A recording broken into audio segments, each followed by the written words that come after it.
ये क्वेश्चन किस किस से नहीं बना हुआ है? तुम्हारा बना है? तुमसे भी नहीं बना? चलो देखो, नहीं बना तो जो जैसे क्वेश्चन नहीं बना है वो देखो यहाँ पे कैसे बनेगा।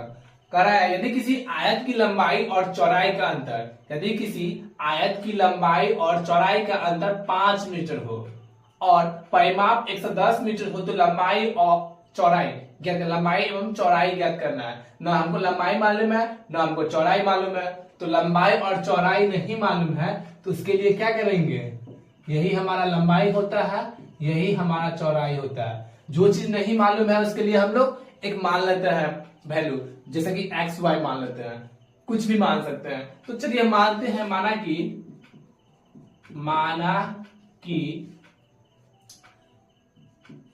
लंबाई, किसकी लंबाई?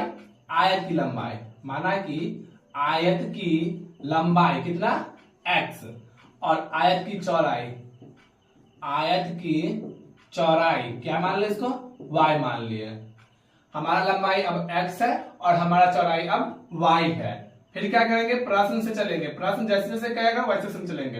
प्रश्न से बताया जा रहा है कि लंबाई और चौड़ाई का अंतर, मतलब x लंबाई हमारा हो गया, y हमारा क्या हो गया? चौड़ाई। तो लंबाई और चौड़ाई इस दोनों का अंतर कितना दिया हुआ है? इस दोनों का अंतर 5 दिया हुआ है। हमारा लंबाई और हमारा चौड़ाई दोनों का अंतर 5 है, तो हो गया।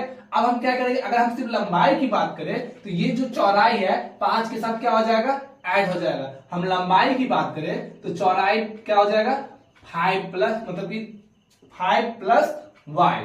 हमारा लंबाई कितना हो गया? इतना के बराबर हो गया। हमारा x का मान इतना हो गया। ये हमारा फर्स्ट इक्वेशन हो सकता है। अब हम क्या करेंगे, फिर क्वेश्चंस में कह रहा है कि आयत का परिमाप दिया हुआ है। क्या दिया हुआ है? आयत का परिमाप। लिखेंगे आयत का परिमाप। क्या होता है आयत का परिमाप? 2 इंटू लंबाई प्लस चौड़ाई। आयत का परिमाप 2 इंटू लंबाई प्लस चौड़ाई। हमारा लंबाई क्या है? हमारा लंबाई x है, हमारा चौड़ाई क्या है? y है। और कितना दिया है परिमाप? 110 दिया हुआ है। अब देखिए यहाँ पे हम 110 लिख सकते हैं और ये 2 गुना में है तो बट्टा में कर लेंगे। बचा कितना? लंबाई। लंबाई मतलब x है, तो x का मान कितना दिया हुआ है? 5 प्लस y। हम यहाँ पे x की वैल्यू क्या करेंगे? 5 प्लस y। और हमारा जो चौड़ाई है वो चौड़ाई ही रहेगा। देखिए ये जो x था ना, हमारे पास x का वैल्यू दिया हुआ है ये वाला, तो हम यहाँ पे वही डाल देंगे। x ना लिख के x का वैल्यू डाल देंगे और हमारा जो y था वो रहेगा। ये 2 से कट जाएगा, कितना हो जाएगा? 2 से कट जाएगा, ये 55 हो जाएगा।